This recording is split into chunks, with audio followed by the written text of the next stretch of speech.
Kumusta kayo? Welcome back, Brigada Eskuwela Edition. Hindi, joke lang.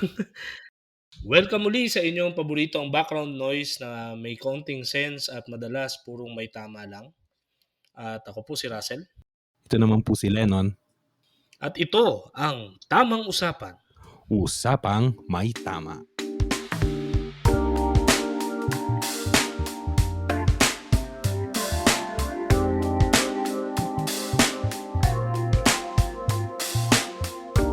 Yan, Sel, kumusta? Welcome back sa ating kapatid na Ito. si Lennon. Since naririnig nyo naman yung mga welcome back, we believe you know it na marami na kaming na-record before. Oo, ngayon na lang ulit kami nakapag-record ulit Oo, after kasi so long. for one ay dahil si Lennon happened to be among the delegates sa World Youth Day na Sosyali ginanap ng sa tunog, di ba? Delegates. delegates. Pero actually ano siya doon, trabahador. Pag-utusan sa World Youth Day na ginanap sa Lisbon o sa Lisboa sa Portugal. Sa Portugal, Na siya ng mga malapit na bansa sa atin dahil Portuguese yung di ba Portuguese si Magellan? Si Magellan, Portuguese siya. So, noon kamusta ba? Itong tamang usapan natin ngayon magkakamustahan lang tayo, ano? Tama ba? Kumustahan? Oo, kasi matagal-tagal para sa mga listeners, kasi baka hindi naman nila na-feel kasi last week meron naman tayong uploads, no. I think 2 weeks din, no, since nung last nating recording. Before Yes. kasi 'yun ng World Youth Day. So kaya ganito yung aming kumustahan ni Russell, yung pagwe-welcome Oo. back, no.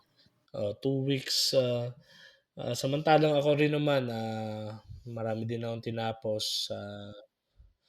Buhay ko na lang hindi. Hindi, joke lang. Um, sa trabaho at saka sa grad school. So, sa 2 linggo na nagdaan, madami din nangyari sa Pilipinas, ano? Ewan ko kung Oo. nakasubaybay ka, pero May ilan? yung huling pinagkuwentuhan natin, persona non grata na sa maraming mga bayan dito sa Pilipinas. Kasama Manila. Sa Oo, capital, di ba?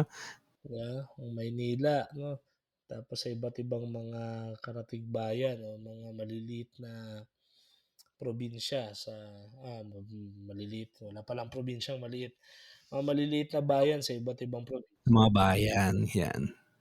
World Youth Day, never pa ako naka-attend sa isang World Youth Day, pero ako ay sinilang or hindi pa pala ako sinilang. Ang kuwento ni papa, may isang araw nung 1995 na nagpunta siya sa Luneta Aha. para lang masdan yung, World Youth Day doon kasama si John Paul II. Record holder yon kasi yun ang pinakamaraming umattend. 5 million people. Oh, imaginin mo 'yun, and it was Mm, 1995. 95. Oo, kumbaga mas marami ng ngayon, mas marami ng tao ngayon, pero hindi pa siya nabi-beat, 'di ba? Mm. Maraming mga highlights sa World Youth Day na nakikita ko sa Facebook kasi may mga kaibigan din akong, delegates do'n. Mm. Isang nakakapukaw na atensyon daw do'n is yung pari na natatawa lang ako dito, gusto ko lang pag-usapan, yung, Sige, sige, sige. si Father Guillermo ba 'yun? Yung DJ.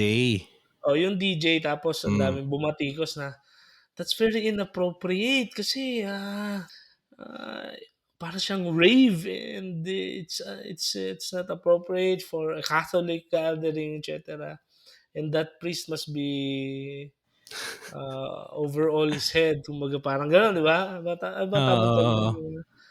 yung the priest must be crazy, 'di ba? Then somebody posted this na yung other side ng buhay nung pare na He's wearing traditional Traditional vestments, and vestments, oo. he's saying the ano yata, the extraordinary form. Extraordinary form. Hindi ko lang sure 'yun. Pero at least yung traditional vestments. Oo, tapos, hindi ba sure yung extraordinary form, pero he's ano, he's a traditional priest, in a In a sense. sense, oo. Tapos he's an army chaplain. Oo, kaya So lahat yung puro mga ano plot na. twists, ah, Lahat puro papuri na. oo, and, ta's nagulat, parang sabi nung caption na ngayon hindi niyo na alam ang ire-react, 'di ba? 'Di, actually maganda siya, eh. Yung mga bumabatikos doon, ano kasi yun, sa mga ano hindi alam, kasi ang nangyari is that yung World Youth Day was from the 1st to the 6th of August. Although merong mga events before nung dates na yun, no? Pero nung 5th, nung ano, gabi ng 5th ng August, nagkaroon ng vigil. Ngayon, dun sa vigil na yun, supposedly, ang pinakamagandang gawin mo, hindi ka na umuwi. Kasi dun din naman magmimisa kinabukasan yung papa, mahihirapan ka lang pumasok sa dami ng tao. So, nag-camping na kami doon. So, after nung vigil, tulog din kami doon sa sa grounds. And then, yung pa-party ni father, yung ano niya, yun yung wake up call, actually. Ang ganda nga nun kasi nagsimula yun na na marahan, tapos meditative, tapos naging ganun, tapos nagpasok pa siya doon ng mga words ni John Paul II tsaka ni Pope Francis, no? So, ewan ko, siguro dun sa iba, baka ang nasa isip kasi nila, pagka sinabi mong DJ, mga kanta lang o mga tugtugin lang na very explicit, di ba? Hindi naman gano'n, eh. You can naman, eh, puwede ka namang mag-mix ng mga ng sounds na hindi naman explicit, eh, and wala namang explicit dun sa niya, sa music niya. I And see. nagustuhan rin ng mga bata, ang dami ng kagusto. Kaya nga, eh, Tsaka wala siya sa context ng liturgy. Baka kasi iniisip nung iba, nasa loob siya ng liturgy. Wala po, panggising po yun sa umaga. Bakit kayo nakakakita ng mga obispo at ng mga pari na nakakasulya? Kasi pumunta sila ng maaga, nakasakasulyan na sila, inaantay nila yung papa kasi ayaw nilang parang normal na tao lang din yun. Mas maaga pupunta, wala kang pila. Di pumunta ka ng maaga, magbihis ka, matulog ka ng mga 2 oras paghihintay mo sa papa. Hindi yun misa. So yun lang yung gusto kong okey. linawin. So, narinig niyo mula sa ating correspondent mismo doon sa Yan. Portugal. Salamat Lennon, balik sa'yo, kabayan, hindi, joke lang. Sa tingin ko, ito yung isang bagay sa simbahan na imbitasyon towards going into the deep, 'no, ng buhay natin as, Christians. Kasi nagtatalo pa din yung quest natin dun sa pagpapalalim, at the same time yung pag-reach out. Mahirap kasing mag-reach out sa ilalim ng dagat, eh, 'di ba? If you 'Di ba, or mag-reach out 'pag nasa loob ka ng kuweba. Kaya nga siya reach out, it means, somebody must, go out. So, bakit ko nasabi 'yan, ng insight na 'yan, kasi you cannot impose yung maging ano, kailangan deep yung spirituality, et cetera, blah, blah, blah, without, initially inviting them dun sa threshold, dun sa pinto. Hindi ka puwedeng mag-preach na nasa loob ka tapos nasa labas yung mga tao. So, kapag nasa labas ka, you have to learn to speak their language muna. Then if you're capable now, of course, by the grace of, the Holy Spirit, siyempre, then and there you will manage to invite them in, 'di ba? Then you introduce properly.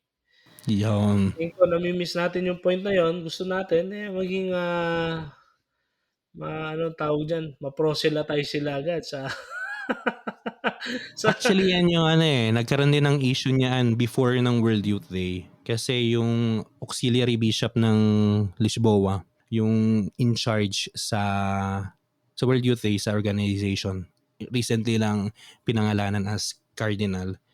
Nagkaroon kasi siya ng comment na very controversial sa ilang sector sa simbahan. No? Sabi niya, ang World Youth Day, wala tayo doon para mag-convert.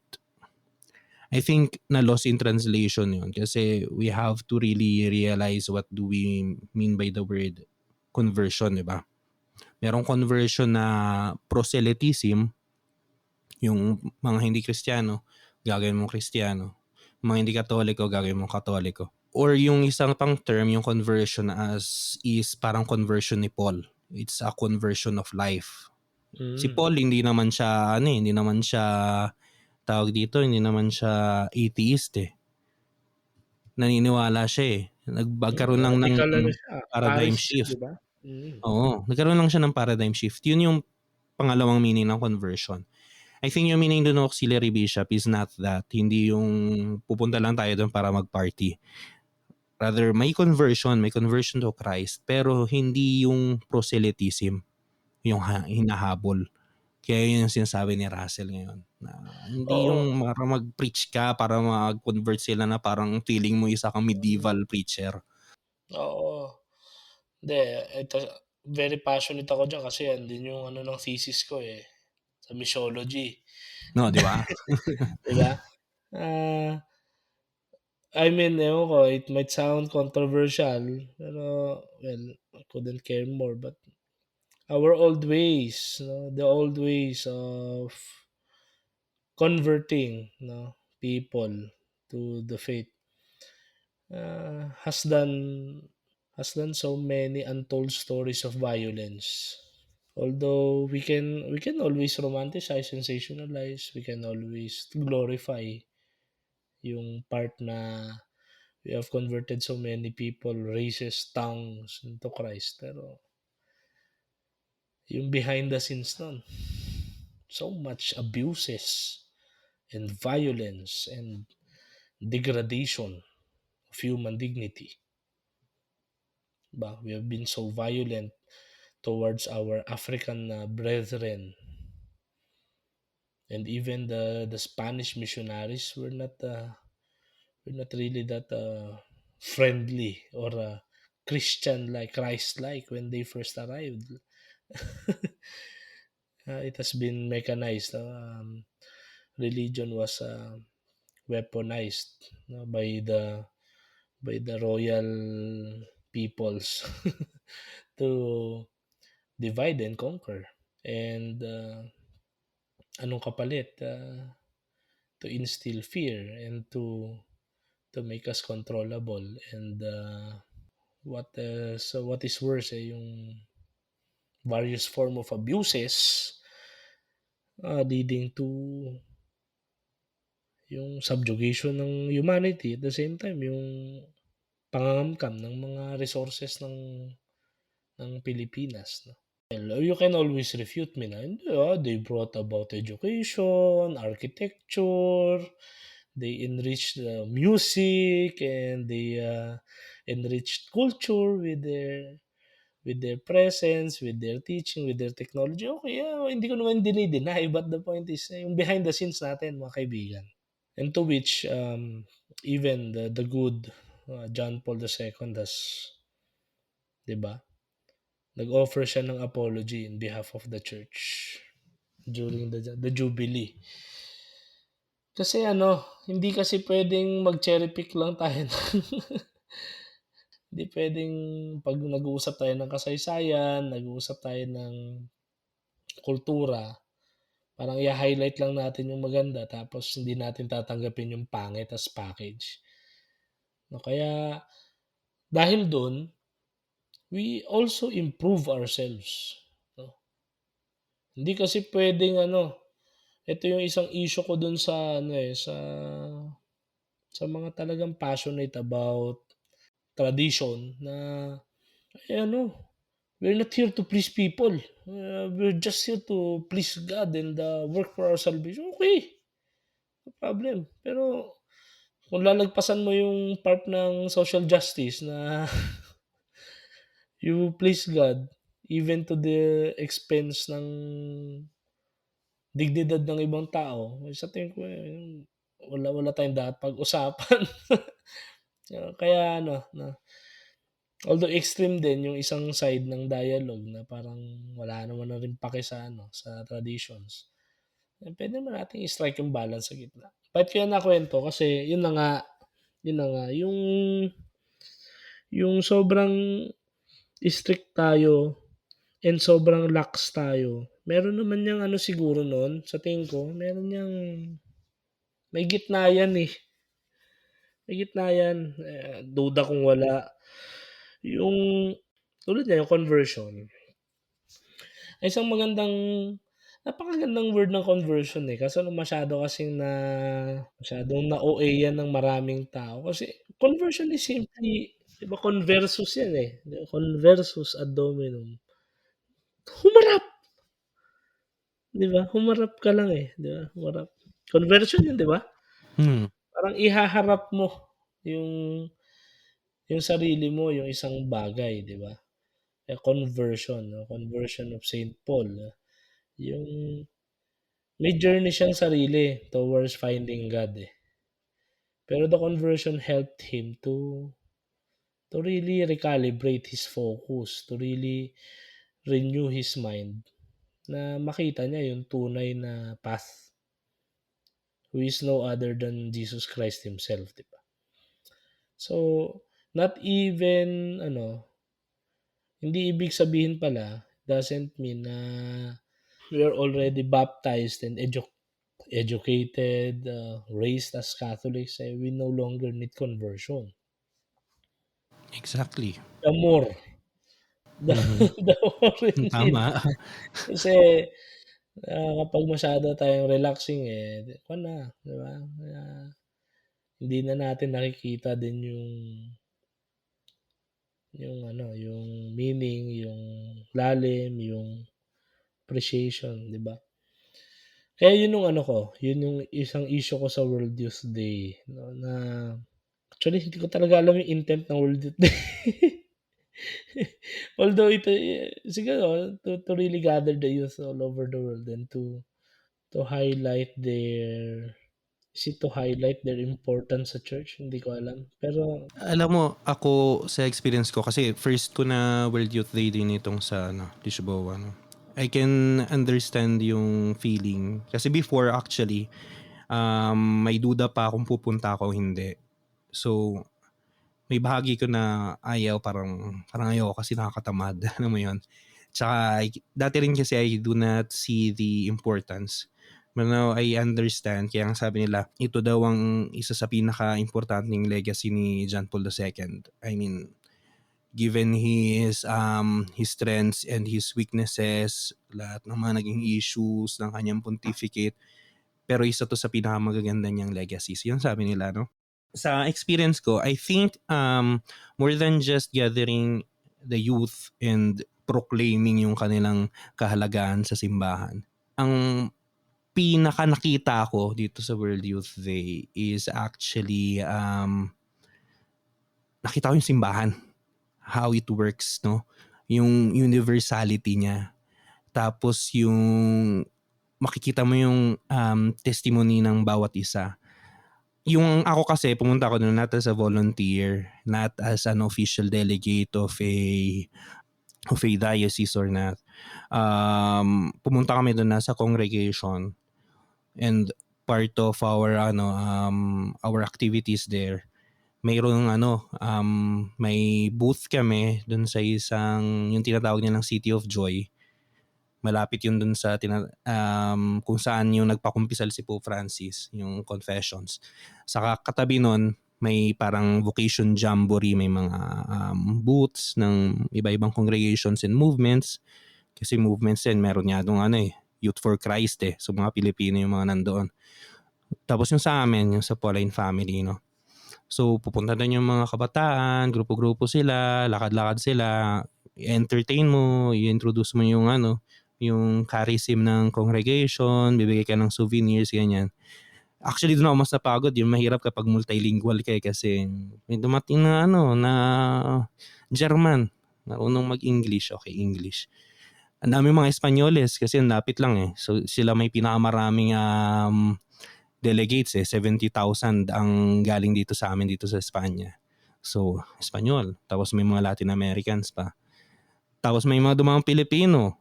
Kita ko actually yung mga delegates ng Diocese of Pasig, sila Father Hernan, dumaan doon, sila Father Bebot. So, nakausap ko sila, may mga nakilala rin ako mga I think YFC rin yun. So, I mean, yun yung mas nakakapagod sa experience ko kasi kailangan mo mag-change ng chip, mag-change ng language. Pero what I'm saying is that makikita mo doon, iba-ibang kultura, iba-ibang languages. Tapos makikita mo rin yung level ng conviction. Kasi merong mga pumunta lang doon talaga na parang, okay, pumunta yung mga kakalase ko, parang masaya to. May iba na may basic knowledge ng faith. May iba na magugulat kayo, mga kabataan na very convinced sa faith. Like for example, nung vigil, isa sa kinagulat nila Jerome siya ni Brian, mga taga-Italia sila eh. Isa sa pinakakinagulat daw nila, nakita nila yung mga Espanyol, yung mga bata, paglabas ng Blessed Sacrament, nagluhuran dun sa ground. Walang dun, walang grass. So nagulat sila kasi parang sa Italia hindi na yan ginagawa ng mga bata. Parang wala nang ganyan. Pero may ganung level of adoration, level of sense of the sacred pa yung mga batang ito. Tapos may mga na-inspire din na iba na nakatulong din. So I think more than just a gathering of people's it's actually a celebration of the faith, of the testimony of being a universal church. Kasi although siya ay World Youth Day, may makikita ka rin mga mayroong mga mag-asawa, dala nila anak nila, may mga matatanda. I mean, may mga 70 years old, 80 years old na na I mean nakakapagod World Youth Day kasi lakad ka ng lakad eh. Ang lalayo pa ng mga lugar eh. Pero may energy sila. Merong mga naka-wheelchair. Sabi ko, grabe yung grabe yung kung ako napapagod na ako eh. Ilang taon pa lang ako eh, paano pa itong mga taong ito. So, I think I can resume yung sinasabi ko nga na at least sa experience ko. I have seen there yung the church. I mean, ako mahilig ako sa flags, no? So, isa sa gusto kong tinitingnan ko yung mga flags sa mga dala ng mga tao. Para ka palang si Sheldon Cooper. Oo, mahilig ako dyan. Tapos mga ang daming mga kakaiba. Ang una, makakita ka may mga states na hindi na nag-exist pero dala-dala nila. May nagdala ng flag ng South Vietnam, may flag ng royalist Austria ata yun. Pero meron ding mga mga bansa na hindi mo akalain na magkakaroon ng delegates. Mainland China, Mongolia, Palestine. Nakakita ako ng isang grupo ng mga Palestino. Sabi ko, kasi sabi nga nila, isang bansa nga lang daw ang walang delegate eh. Maldives lang. So, lahat mayroong delegates doon. So, sabi ko, Bakit wow. wala yung Maldives? Bakit wala silang delegate? I think para baka hindi nila kinaya yung financial ba, I mean. Kasi nagkaroon ang kinaganda dito sa World Youth Day na itong nakaraan, nagkaroon ng project na parang yung mga medyo mayayamang mga bansa, tutulungan nila yung mga bansa na maliit lang yung mga simbahan like Mongolia nga, like yung mga simbahan sa Middle East na makapunta doon. I think may mga North Koreans din eh. Kasi may nakita ko na wala silang flag pero yung kanilang symbol ay yung buong mapa ng Korea. Kasi yung mga South Koreans may flag sila eh. Sabi ko, mga yun, mga North Koreans yun. So baka yun, wala silang siguro, hindi naabot nung sa Maldives yung yung financial at least kasi kailangan mo pamasahe pa lang kailangan mo ng investment eh. Totoo, no? Medyo mahal din. Kasi syempre, Europa. Oo, mahal din. Tapos may visa ka pa, may depende pa sa bansa mo, di ba? So, talaga siya. kailangan talaga siya ng effort, especially galing sa local churches, no? So yun yung nakita ko.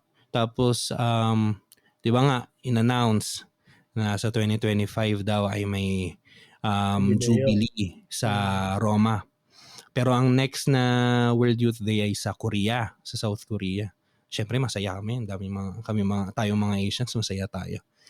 Tapos after nun, pumunta kami ng Fatima after na ng World Youth Day. Tapos there, Yes, tell us about your adventures. sige. Hmm.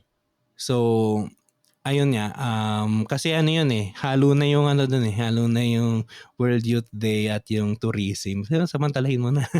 So, Oo, pumunta tama kami. naman. After ng World Youth Day, we decided na bago kami umuwi ng Madrid, na by car lang naman kami. So, punta muna tayo ng Oporto So, tsaka ng ah, Fatima. Portugal from Madrid kun lang? 6 hours. Nakasasakyan lang kayo? Hmm. Wow, Yung 6 mga maganda hours. sa yeah. Walang traffic Yeah. 'yan? Wala. So, ibig sabihin ang Madrid hanggang, Lisbon ay ano lang, parang teka, ano ba yung walang traffic?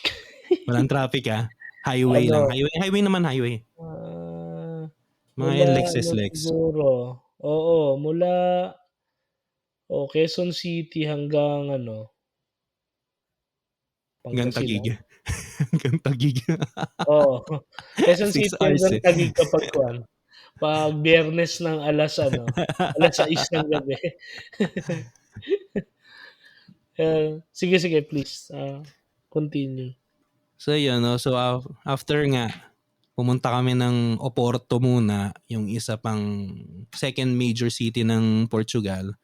Then after that, punta kami ng Fatima. Actually, naano pa nga kami nun kasi may wildfire sa daan. So, pinutol nila yung kalsada. So, kinailangan pa namin mag-detour para makapunta namin Fatima. So, pumunta kami Fatima. And then, marami rin mga galing sa World Youth Day na pumunta rin ng Fatima nung gabing yun. So, nung nag-vigil kami, yung rosary is multilingual. So, ako natutuwa ako lagi kapag pagka may Asian languages doon, may nagdasal in Mandarin siya in Japanese. So, yun, kami. Tapos, kinabukasan nandun pa rin namin sa Fatima nung namili kami ng mga, 'di ba? Syempre, bili ng mga rosaryo, mga pangregalo. Tapos, nung magla-lunch kami kasi may yung tinuluyan namin dun sa Fatimatis is a Filipino couple na meron sila dung flat pero taga US talaga sila, parang lang nila yun, summer home, parang ganon. Tapos Parang Pope 'no? Summer parang Pope, residence. may residence sila doon. Ang ganda nga ng kanilang bahay kasi kapitbahay lang nila yung Basilica, katapat na katapat lang nila. Ang galing. Tapos punta kami doon para mag-lunch. Tapos nagulat kami, may mga Koreano. Kasi pala yung isang ate na tumutuloy din doon, na inampon din nila para sa World Youth Day, isang volunteer. May nakasalubong niya itong mga Koreano na to na nag-volunteer din. Tapos nakita niya na parang gutom na raw. So in-invite niya papunta doon sa bahay kung saan siya tumutuloy, di ba? So buti na lang din nakapag-ready sila, pagluto sila ng marami. So syempre, tuwan-tuwa naman itong mga Koreano kasi parang gulat sila na talagang pinaghandaan sila ganyan. Tapos ang nakakatuwa lang doon actually, kinausap ko sila, 6 sila. I mean, pag sinabi mo kasing Catholicism sa Asia, talagang Pilipinas may isip mo, 'di ba? Tsaka Timor-Leste. Pero kinausap ko sila, sabi ko, mga sila, nasa 20s, mas bata sa akin yung karamihan. Tapos anong mga inaaral nyo? Sa 5 nag-aaral ng theology, pre. Hindi sila religious, hindi sila pare. Nag-aaral Wow. sila daw ng theology. Yung isa nag-aaral ng education. Sabi ko, ganun ka-strong yung faith ng kahit nasa minority, yung faith ng Korean Catholics. So, para sa akin, edifying lang din yun na makakita ka ng ibang cultures, ng ibang local churches para ma-realize mo yung universality ng simbahan na hindi lang tayo isang homogeneous reality na para bagang minsan yung nasa isip lang natin Roma, tapos Manila, tapos yung kung ano ng diocese mo o ano ng ano mo, di ba? Sa Pilipinas at least. So, very enriching. That's true. Alam mo naman yung ano alam naman natin na ang merong ano, merong gift o merong wisdom sa minority, no? Dahil minority kayo, minsan nandiyan yung concentration ng understanding, merong concentration ng praxis. Unlike dahil majority na kayo, nandiyan na nga yung ano, may lax na kayo kasi 'di ba? Marami naman tayo, eh. So totoo 'yan, na I can attest diyan kasi nanood ako nung Love So Divine, eh. Sa mga hindi Ang ano, nakakaalam, yung Love So Divine, si ano, starring Ha Ji ang Won at pangalan saka nun, si Jumong ba 'yan? Si Jumong hindi pa si Jumong 'yan. si, Si Cholo ng ano, ng Stairway si to Cholo. Heaven. Kuwento 'yun ng ano, Matanda na nga tayo pre. Stairway to Heaven pa yung mga naaalala natin eh. Itong mga oo, ngayon, mga ano na to, may Lovely Liar o kaya Business Proposal. oo. Eh, kuwan kasi ang they even practice pa yung ano, yung traditional na kuwan, na rubrics pa ng ordination, ng Hmm, masses, 'no? Nakabelo ang mga ano diyan, eh, Kabelo. Korean Catholics. So, nakakatuwa and talaga may nag-aaral pala ng theology na parang whimsical. Actually, tinanong ko sila pre. Sabi ko, ilan kayo sa klase? Ilan yung nag-aaral na lay? Na hindi ano religious, hindi pare, hindi madre. 20 raw sa isang Imagine, klase. Sabi ko, imagine, 'di ba? napakagandang number nun. Totoo. Napakaganda. Sa tingin ko ano, we can learn from them. Yun Na actually, that's we true. don't ano, we don't parang parang ano, elitist yung approach kasi natin sa theology, Yeah, yeah. na parang ano, you only study it. Parang ano kasi, nagiging ano kasi siya yung theology, hindi siya intent na maging gano'n. Pero nagiging luxury lang siya ng may capabilities and may interest, and yung interest nagmumula dahil din sa capabilities, sa resources available. Opportunities, resources, Oo, yeah. kasi 'di ba, tangina mag-aaral ka ba ng theology, wala namang theologian na trabaho sa Pilipinas na ano, secular parang 'di ba, hindi mo siya pagkakakitaan, Exactly. 'di ba? Lalo na sa ano, sa culture, sa context natin sa Pilipinas na very ano Oo, tayo. Mag-aaral ka nire-reserve lang nila para sa ano, ano, mapagtrabaho. hmm, we study for ano, for work, oo. Oo. Unlike yung mga ganyang cultures na, "Anong inaral mo nung college?" Kasi ano nagtatrabaho ka ngayon, "Anong trabaho ko?" "Ano ako, halimbawa barista or, professor." Ay hindi kasi 'pag mga professor, academics medyo may linya, eh. Ang trabaho mo ano, manager or yun nga, sa food industry. Tapos anong tinapos mo sa college? Ano ako, architecture ako, History of art. theology, art, 'di ba? Tingin ko medyo kailangan pa natin mag-grow diyan sa aspetong 'yan. Kasi masyado talagang oo, totoo. Masyadong nakabatay lang dun sa economic ano, agenda yung pag-aaral natin sa kolehiyo, which is nakakalungkot dahil Hindi, tsaka isa pa rin kasi sa Pilipinas, kapagka yung trabaho mo at yung inaral mo hindi magkatugma, parang masama yung tingin ng mga tao. I mean, dito for example, may mga librero kami, mga nagtatrabaho sa bookstore na graduate ng philology, may MA, pre, may MA sa history of art. Pero ano sila, librero sila, wala silang problema. dito kasi Nag-aral sila kasi mamatahin ka, ano. eh. Kasi ang Oo. tingin sa'yo dito is failure ka, Yeah. 'Di ba? Yan nga, exactly. Which is I think it's total BS. Kasi may kilala ayoko na ituloy yung joke na 'to baka Baka kung saan pa mapunta. baka ma-tag ako. May kilala may kilala akong mga ano dito, mga makapangyarihan pero ano, peke yung diploma. Ay, tago Ay na lang po naku, natin sa ano. ay naku. Kung nandito kayo sa 37 minutes, yun. This is brought to you by Philippines.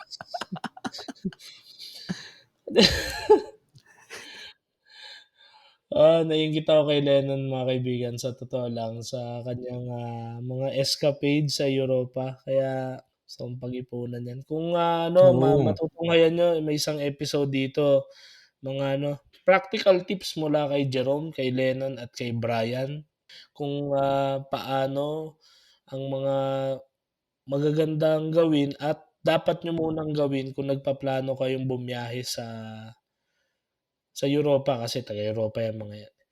Pero practically, how to travel abroad. Yung episode nung kay Jerome, mas ano yun sa art.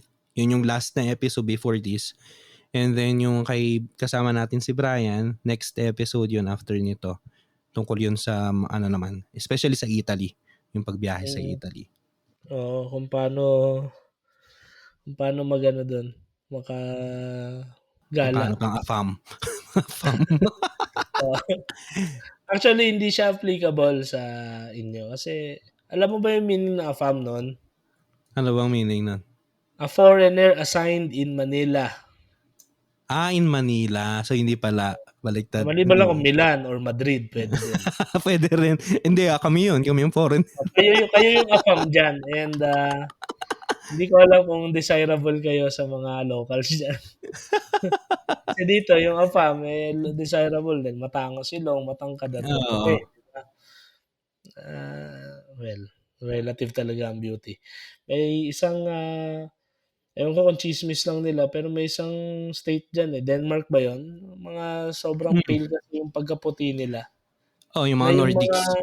mga katulad natin nun daw yung ano sa kanila, Yung exotic daw yung ano nila, yung desirable sa kanila. hindi, yung kulay natin, yung pagka-moreno natin, mas gusto nila. Kasi ito yung gusto nilang ma-achieve pagka summer eh. So kapag nasa metro ka, tapos ganito kulay mo, parang pagtitinginan ka na, parang ang ganda ng kulay niya, ganda ng ano, ng pagka-tan, di ba? Kaya nakakatawa, balik tayo sa World Youth Day, no? Yung isa kasi namin pare na si Father Raymel, siya ay Pilipino rin siya, Pauline priest, pero sa Brazil na siya naka-assign. So pumunta siya doon not as a volunteer nor as a pilgrim, but as part of the media. So kasi ano siya, photographer siya. So sabi niya, naghahanap daw siya ng mga Pilipino na pipicturan. Hirap daw humanap ng mga Pilipino kasi yung mga Pilipino nandoon sa kung nasan yung lilim. ayaw magpasunog sa araw. Kasi nga naman, sabihin ba sa Pilipino, punta ka ng Europa, nangitim ka pa, di ba? Samantalang yung mga iba, especially yung mga Europeans, talagang nandun sila sa araw para talagang mag-ano. Kaya Nakaroon rin, talaga. kung tayo ang gamit ng sunblock, sila ang gamit nila actually yung pangpatan na Tanning cream. tanning lotion. Yeah. Oo, yeah. Tire black kumbaga. Oo. Nakakatuwa 'no? Parang ano, nature din ng tao 'no, hindi tayo makontento talaga. Pagka pagka medyo sunog ka gusto mong pumuti, pagka kulot ka gusto mong Mm. tumuwid, pagka unat gusto mong magpakulot. Until, Totoo yan. mabangga mo yung mga hindi mo magawa na lang, kami ako personally, si Lennon yung mga hindi nakakita kailan ano yan, kulot na ano, malago. Ako unat pero panot na. Nilalabanan namin ni Lennon na ano, Mga signs of aging. yung mga matatanda nagpapabata. Mga bata gustong tumanda agad. Magulo talaga ang tao. Pero sa anong 'to nun, siyempre highlights yan, eh. Hmm. Ang tao may isa ring nature yan, yung gusto natin siyempre yung highlights, eh. Kamusta yung pagbalik? Ah, Trabaho tapos pagbalik sa normal na buhay, yung pinaka hindi mo kasi magawang kamuhian yung ano, eh, yung pangkaraniwan ng buhay, eh. Pero hmm. pero ayaw mo rin dun hangga't maaari. So, ano nangyari after World Youth Day and the adventures and Actually ngayon we pa lang would siya like to ano nagsisimula. pala, i-shoutout pala natin na yung mga kaibigan natin si Jerome and si Bri nakabalik na sa ano, sa Nasa Roma. Roma na So, ulit sila. itong podcast na 'to magbabalik na naman din 'to sa pangkaraniwan na Oo. Lennon at Russell na lang ulit Lennon at muna. Russell. Kaya nakikiusap po kami sa mga puwedeng ma-invite. Pero Yes, yes. actually yung Nagsisimula pagbalik pa lang. sa ano, sa normal, nagsisimula pa lang actually parang ngayon lang araw. Kasi after nga 'di ba, World Youth Day, so dumating kami doon ng 31 I think or 30 ng July. Kung may 31 bang July, hindi ko matandaan. Basta yun, pumunta kami doon, dumating kami doon, then puro trabaho na, activities na from the first day onwards, no? So, masaya rin ako nakakilala ng maraming mga new friends, may mga ano doon, daming activities, no? So, siguro like for example, nakakilala ako ng mga friends from Czech Republic, 'di ba? Magugulat yan sila Lucy. Tapos meron ding mga Filipinos, may isa ako na ano sila Ana, taga ano, Kabuyao. So, ang daming activities. Then yun nga yung mga Korean friends namin sa Fatima after ng misa ng closing mass po namin ng Oporto tsaka ng Fatima overnight. Then nagbiyahe kami pabalik na ng Madrid. Pero dahil kasama namin si Father Raymel, yung Pauline priest na nakasign sa Brazil, so tinake advantage namin yun para at least makagala-gala siya dito sa Espanya. So take advantage niya yung kanyang Schengen visa, no? So from I think the 9th ata to the 12th, so gala-gala kami Avila, Toledo, Madrid, yan. Puro gala yan. And then the 13th, kasi nag-flight na si Father ng 12th, the 13th, yun na yung proper na vacation ko. Kasama ko sila Jerome tsaka si Brian. Punta kami sa north ng Espanya, sa San Sebastian. Taga doon si Elcano, yung nagtapos nung circumnavigation nung namatay si Magellan. So taga doon siya sa San Sebastian, malapit na yun sa France. So tumakas kami ng wala nang makikinig dito na na mga hindi namin pinagpaalamanan, pero tumakas kami ng isang araw papunta ng Lourdes o Lourdes, sabi ng mga Frances. So bisita kami doon, kami, dasal kami, balikan lang isang araw. Mas mahaba pa nga yung biyahe namin kaysa sa stay namin doon. Kasi ilang oras din yun, parang 4 na oras din yung biyahe. And then, yesterday, ano ba ngayon? Nung 18th, ayan, bumalik na kami dito. 18th, nung 17th, bumalik na kami dito sa Madrid. Tapos 18th, nag-flight na sila Jerome pabalik ng Roma kasi meron pa raw silang retreat. So kung tutusin, pabalik pa lang ako sa normal. Hindi pa siya normal kasi dito sa Espanya, July, August is summer. And yung August, especially itong week na to, ito yung week na maraming hindi na nga ito yung month na maraming nagbabakasyon. To the point na pag lumabas ka sa kalye, ang daming parking spaces. Kasi lahat ng tao nasa labas ng city. Ganon din dito sa bahay ngayon. Sa bahay ngayon, lang kami. 3, 4 lang kami kanina 3 lang kami kanina nag-lunch eh. Tapos, kahit sa offices, wala masyadong tao. So, hindi pa siya normal na normal. September, yun na talaga yung normal na normal kasi may mga tao na ulit, balik na galing sa bakasyon. Pero yun nga, di ba? Um, sa pinag-uusapan niya natin kanina, Sel, di ba? Before ng anong ginagawa mo? Ako, ginawa ko lang kagabi. Nag-binge watch ako, tinapos ko yung business proposal. Nakailang episode ako. Natapos ako alas 5 ng madaling araw. Tinapos ko. Kasi ang natapos lang namin nung Jerome nung nandito siya, yung Crash Landing on You. Tinapos ko yung business proposal sa Netflix. Tapos, di puyat ako. Tulog lang din ako. Kanina nung nag-chat ako sa'yo, kakagising ko lang nun. Sabi ko na, record tayo. Kagigising ko lang nun. Tapos lunch, hilata lang ba? Pero syempre, maninibago ka kapag bumalik na talaga yung normal. Naalala ko nung bata ako, di ba, after ng summer vacation, minsan hindi mo na alam kung paano ulit magsulat. Kasi sa tagal mong hindi nagsusulat sa notebook. So, ayun. Ikaw, Sel, paano ka nagba-bounce back? Ngayon kasi hindi pa napagbakasyon. Galing din na sa sakit kasi siguro lately ang pinag-aalala ko nga yung 'di ba yung sasakyan pag nag-o-overheat Aha. hindi mo talaga mapapakinabangan, ba? Eh, may isang instance ako na nagda-drive ako pauwi ng bahay talagang usually kapag syempre kung nakamotor ka, ramdam mo malamig yung breeze 'di ba? Mhm. So hindi ka papawisan pero nung nagda-drive ako pauwi talagang pawis na pawis ako talagang Pinapawisan ka. ang init ng pakiramdam. Sabi ko, naku. Ako ka, Russell. Tas yung mga nagjo-joke nga ako sa office, kasi minsan yung parang out of the blue yung biglang may parang tumitibok na lang sa ulo mo banda, parang, Yeah. Parang "Ano may 'to? Ano 'to, may knock-knock ba 'to?" palpitations. Tapos yung Diyos yung nagjo-joke, "Knock-knock."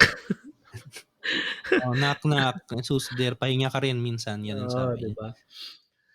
Ako lately kung habang si Lennon ay nasa sa kanyang bakasyon, ako naman ay yun nga, tamang trabaho pa rin and, mga academic requirements ko sa grad school. Fulfilling naman 'pag nakakatapos ka ng tasks. Lalo na 'pag naubos mo, Pag nauubos, tama. actually sa tingin ko as adults parang yun yung ultimate na na, moral boost. Actually yung ewan ko personally sa akin natutunan ko lang din yun sa trabaho na yung pampa-boost ng pampa-high moral mo is hindi siya monetary based, hindi siya food based. Siya talaga 'pag ma-accomplish mo yung tasks mo, Fulfillment. Mm. yung sense ng fulfillment mo, everything else follows, yung masarap na pagkain. Kasi kahit gaano kasarap yung pagkain mo pero may trabaho ka pa, Yeah. wala siyang Kasi may lasa, iisipin ka pa eh. wala Tama siyang yan, tama. lasa, 'di ba? Tapos yung binge watching mo becomes more of a burden or problem. So yun, mas masarap matulog and mas masarap humilata kapag tapos mo na yung tasks. Pag wala ka nang iniisip. So bouncing back, ako ay suffered from yung mabilis ako ma-overwhelm kasi. Alam Mm. naman nila yun nun yan. Madami ang plano, magaling ang plano kasi ako ako yung Planner. ako yung tactician namin ng grupo. Ako yung tagaplano, gagawin 'to, bibilhin 'to, kakainin 'to, et cetera. Kahit nung mga bata pa kami. Pero ako rin yung taong ang bilis ma-overwhelm ng trabaho. Kasi perfectionist ako eh. Pag merong tasks, siyempre paplanuhin ko siya, kaya planner nga eh. Pero habang pinaplano ko yun, siyempre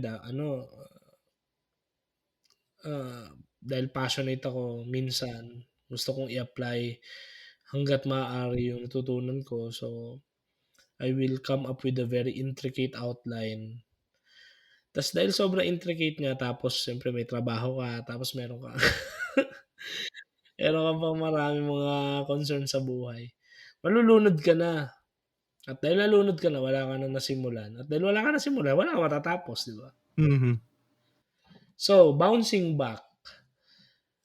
Sa ngayon, kung paano ako nakapag-bounce back, Totoo yun talaga, isa-isa lang. Tama. Isa-isa lang. And talagang totally drop mo talaga yung distractions. To create it into habits, sa tingin ko yun yung greatest achievement. And Mm. papunta pa lang ako dun, bilis pa rin na ma-distract. Kasi nga yung distractions kasi talaga, it helps you na ma-unnerve yung tension, pero it wastes so much time. So to bounce back, you really have to ano, to commit into what you will be doing and you really devote time. Kasi ano, hindi naman madali yung ano, requirements ng school. Tapos, of course, yung task sa work, ano naman yan, hindi naman siya totally yun at yun palagi. It evolves also, it varies in quantity and in ano, yung quality ng ano, ng pressure, no? So ayun, two perspectives ang i-offer namin tonight, yung paano ka mag-bounce back from the vacation high and paano ka mag-bounce back kapag sobra yung ano, Yung yung ano naman. task at hand. Mm. Eventually, mangangailangan ako ng bakasyon. Oo, Kailangan kailangan talaga yan. kailangan mong mag-unwind kasi ano nga, eh, yung Di naman ordinary luho ang bakasyon eh. Need eh, yan eh. sa tingin ko oo din, I agree. Kaya siguro we designed na merong gano'n 'no, sa schools and even sa work. Kasi yung makina nga, eh, Di ba? yung makina nga 'di ba pinagpapahinga niyo 'yan para makapag-perform pa. Kasi 'pag nasira 'yan wala na 'di ba, maging liability siya. Eh, tayo pa kaya hindi naman tayo makina. And ano, mahalaga yung part ng ano, kung sino yung nasa circles mo, the food you eat, then the quality of your sleep. Kasi ako nakita ko lately yung ano, yung puyat tapos yung unhealthy food parang ano, it worsened the Present. they worsened the situation. So hangga't kaya Second mo emotion. hangga't kaya mo magkaroon ng healthier ano, healthy companions, healthy food choices, healthy sleeping habits. It makes the ano, the coping up healthier also. Pero kung hindi, 'yun. Ayun reflections 'yun, hindi 'yun tips kasi ako 'yun nga, dun nga ako nahulog, eh. Oo, oo. So 'yun. And ano siyempre hangga't nandun ka sa tension mo, 'pag tension ka, tensed ka, tension tuloy. Tense. Tension. Tensyonado kasi sa Tagalog, eh.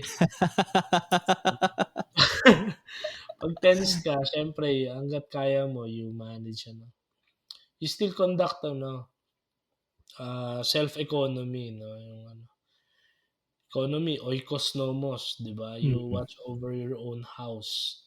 Meaning, you also watch your watch, yung turo nga sa'kin ng mentor kong matanda dati. Watch your words, watch your actions, watch your thoughts, your character and habits. Watch, 'di ba? Words, action, thoughts, character, and habits. Oh, Watch your nice. watch kasi baka nagiging toxic ka sa paligid.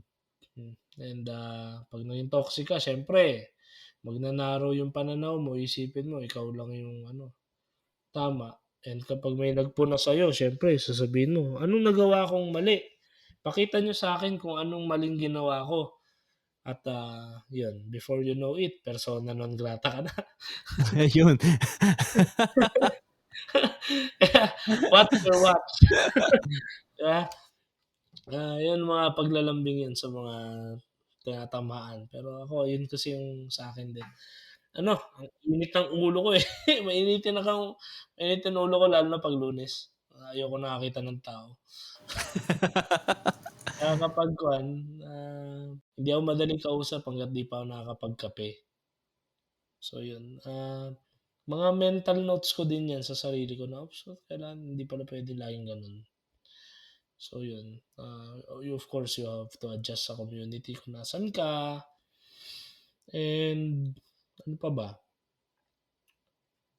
Yun nga yung ano, yung companions mo, it's a good thing. Si Len nga lang kasi medyo busy, so it's a good thing din nandiyan si Francis din, nakakausap kami lately. Kasi ano, mahirap din wala kang kausap. Dapat Na ma-invite natin minsan si Francis dito, ayaw 'no? nga, ayaw.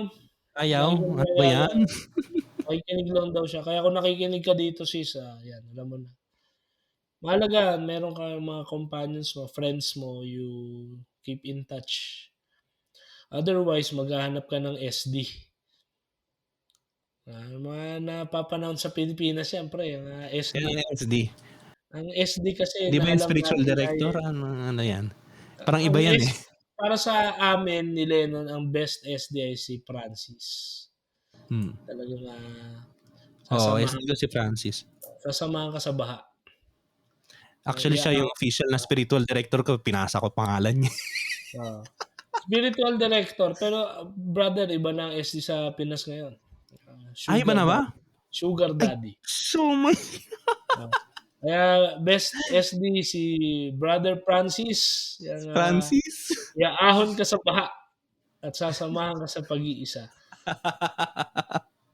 Siyempre sa amin wala naman kaming SD ni Lennon, pero mga SM siguro. Mahirap na, mga tita-tita tapos beso-beso pag, Linggo. Wala ng gano'n sa Spanya ano nun. Pero dati Ah, si Lennon maraming mga ganyan, eh, "Tita!" hindi, mahiyain ako, pre.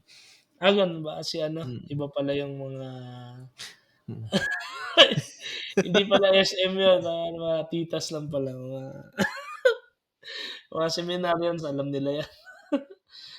Oo, kasi meron ditong, kuwan, ewan ko kung nakarating diyan sa inyo yung balita yung, Mhm. ah, Ano nangyari? parang vulgar naman kasi nung word na sugar daddy. Pero apparently may senior na partner yung, isang tao. Aha, May senior siyang gano'n na benefactor. may benefactor siya. Pero, of course meron ding, ano, romantic exchanges kumbaga. Ah, And, meron siyang official boyfriend. okey. So apparently, allegedly pala rather, kasi we cannot claim dahil ano pa rin public ano pa rin 'to, public domain, 'di ba? Baka misinformation 'pag ano. Allegedly, Oo, ano nangyari? yung, the boyfriend was, shot to death. Oh, natuklasan nung Allegedly, benefactor, gano'n? oo, parang, the benefactor was one of the accused na papatay dun sa tao. And, Nagselos, gano'n? and, nag-create siya ng ano, ng iba't ibang ano, reaksyon mula sa mga Pilipinong Samarites. Mga Mga ano, nagsisimba pero tsismoso-tsismosa. The good Samarites, the good Samaritans. oo. Kaya ayun, ingat tayo sa mga ano, mga pagka tayo'y namomroblema, nagkakaroon ng mga tensions and, challenges, ah, we watch, especially our character. Kung sino yung gusto nating kapitan, 'di ba? Eh, siyempre kung kakapitan mo, kapitan nga naman ng barangay, eh. Yung mga ano, mga kuro-kuro part na 'to nung kwentuhan namin ni Lennon siyempre baka sabihin mo puro kami preaching dito, hindi naman kami nagpe-preach. Mga ano 'yan, mga you also keep ano, grounded sa ano, it's one thing. Sorry hindi sobrang organized nung mga thoughts, pero it's also one thing, helpful thing to bounce back. Stay grounded on what's happening inside you, Mhm. tapos what's happening around you. Yeah, Yung immediate that's true. environment mo and yung environment as a whole. So, stay in touch sa mga balita, stay sensitive sa mga ano, sa mga social issues.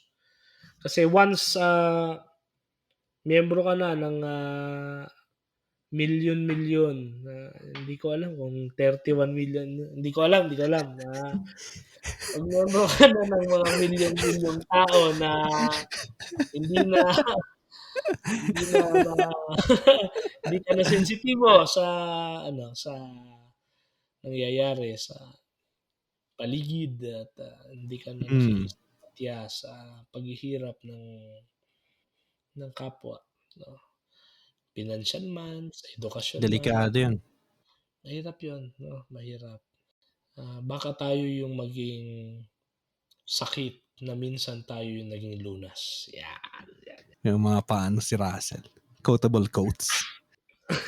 Oo, tapos hindi ma-quote dahil nakakalimutan tsaka baka ma-tag tayo. Mahirap dito. 'Yun mahirap, eh. Yan si Lennon, at least, nandiyan siya. Exiled. Ah, Maganda rin ang ano, sa suggestions na ba tayo? Sige, sige, sige, sige, sige. Suggestions, pala na, actually mga practical tips na yun ano? Yun na yun actually. I-ano mo na lang, resume mo. Parang mahirapan tuloy ako. Ano bang mga practical na suggestions? Oh, suggestion lang para isa lang. Pwede isa lang. This week, sa mga nakikinig talaga nito at tinatapos ito, this week siguro kasi hindi pa panahon ng bakasyon, eh. Mga students, kung may mga students dito, so patapos pa lang ang bakasyon nila, so balikan na sila ng klase, August na, eh. Sa mga nagtatrabaho naman, puro siya long weekend, so possibly magbabakasyon 'tong mga 'to and babalik sa trabaho. Ano bang maganda? Suggestion ko kapag babalik na kayo sa ordinariness of life ay ano, Yun yung watch. Yung ano, maganda man yun. ano siguro, no, watch your watch, hindi, eh. Yung ano siguro, yung watch your watch kasi dahil siya sa ano, yung pressure under work pala 'no. Mhm. Yun pala akin kasi sabi pala yung vacation high. Sige, ang akin, ang masa-suggest ko is ano, make sure make it a habit na kahit gaano kadilim or kapangit, makanood ka ng balita at least once a day o magbasa ka ng dyaryo once a day. It helps you decentralize yourself. Right? Decentralize Oo, yourself. Wow. oo. 'Di ba puro tayo centering, eh, 'di ba? Hmm. Centering ka na ano, find your core. Eh, ang problema sa mga centering kasi baka ano, lumaki ulo natin na isipin natin tayo yung sentro ng mundo. So, if you read the news, you will know na hindi ikaw yung sentro ng Pilipinas, hindi ikaw center ng universe. And kung maka-identify ka ng problem on injustice na you yourself is experience, you will know na ano, hindi ka nag-iisa. No? Ayun, yun yung ano ko dyan. Practical suggestment. Makinig ka sa balita, manood, o magbasa ka. Ayan, ikaw na. Siguro before nung suggestment ko, pero ang invitation din, kasi napag-usapan na rin naman natin yung World Youth Day sa simula nitong first part nitong usapan natin, eh. Sa 2027 yung susunod na World Youth Day sa Seoul, sa South Korea. So, ang invitation ko, especially sa atin, sa ating mga Filipino, if mayroon kayong resources or we will be blessed enough, 'di ba, na maging delegates ng inyong parokya, ng inyong movement, sa inyong dioceses, take the opportunity. It's a very enriching experience, and also try to to mingle with people. Pagka kung makapunta ka doon. Kasi ang tendency natin mga Filipino, especially pag lumalabas tayo ng bansa, nagtitipon-tipon tayo. Naghahanap ka Oo, ng kapwa mga Pilipino. tayo-tayo lang, 'di ba? Tayo-tayo lang. Kaya maraming mga Pilipinong hindi natututo ng Espanyol, ng Italiano halimbawa. Kasi nagtitipon-tipon tayo. Pero try to reach out, try to make connections. Alam mo pre, isa sa pinakamagandang, very symbolic lang na natuwa lang ako kasi practice dun sa World Youth Day. may mga lalapit sa'yo tapos, "May ano ka ba diyan? Meron ka bang souvenir diyan?" Meron akong bracelet." Exchange tayo." May gano'ng Actually ano. ano yan si Arman Lerios, si Kuya Oo, Manman, parang kasama yata sila sa World 'di ba o something? nag-World Youth Day siya ata ng Madrid o ng Sydney, Sydney? Sydney, Sydney. oo. Tapos parang yun nung ano, parang shinare niya na ano, ah, idugtungan ko na yung suggestion mo, magbaon kayo ng maraming piso. Ah, pang ano? Oo, yun yung pinangpapalit nila, ₱25. Talaga? Oh, Oo, kasi piso ng Pilipinas yun, eh. may nagbigay nga sa akin pre, Pilipino, may nagbigay sa akin ng ano, anong tawag dun yung mama ni na ano, dingdong? Oo, Binigyan ko dingdong. Tapos sabi 'di ko, ba? "Ito bigyan kita ng ano, ng pin." Pero ayun, may mga gano'n, nakakatuwa 'yun kasi tapos meron pa silang yung ano, yung pipirma ka, yung mga t-shirts, manghihingi Ah, na, "Papirma naman," tapos kagasaan ka. Yung mga sa flag kasi wala naman silang batas na hindi puwedeng ano, sulatan yung mga flag nila. So, it's very enriching nga yun na you will meet new people, new friends, new testimonies, 'di ba? Sa faith. So ako, I'm lucky enough na ang dami kong na-meet, ang dami kong nakausap. So, take advantage of it kung magkakaroon kayo ng pagkakataon. Ako talaga, I believe na sa 2027, isa sa may pinakamalaking magiging delegates ay Pilipinas. oo, Lalo na kasi na South Korea. sasamantalahin nila yung ano, Oo. yung mga Korean, ano, Sabi nga nila, drama, at least yung sabi ng mga ano dito, kahit nga yung mga Latin American, sabi nila, ilagay lang ng mga Koreano na ang mga kakanta doon sa mga events, mga BTS, Blackpink, wala na, SNSD. oo. Wala na, puno na yun. Pero Pero totoo yun, rin, totoo yan. invitation ko yun sa inyo, if magkakaroon kayo ng chance, we have 4 years pa naman tama ba? Mag-ipon, Para mag-ipon siya para makapag-ready doon. No? So if you will have the chance, take it. So yun yung sa part nung sa WYD. No? So suggestions ko naman, una kasi kailangan natin talagang ano, yun yung sinasabi ko kanina, vacation, and kasi yung naging experience ko, yung WYD hindi naman talaga siya vacation na in a sense vacation. Vacation siya kasi nag-tourism din ako. Pero work din yun, tapos vacation, tapos normal life, 'di ba? Yung vacation, hindi yan luho. Yan ay need. Kaya nga very revolutionary yung Genesis Yung nagkaroon ng idea ng rest day na yung yung Sabado, yung seventh day ay rest day. Very revolutionary yun kasi doon lang nagkaroon ng idea ang sangkatauhan na di pala siya luho. Need pala siya. Part pala siya ng human nature. Kasama pala siya sa simula pa lang sa creation.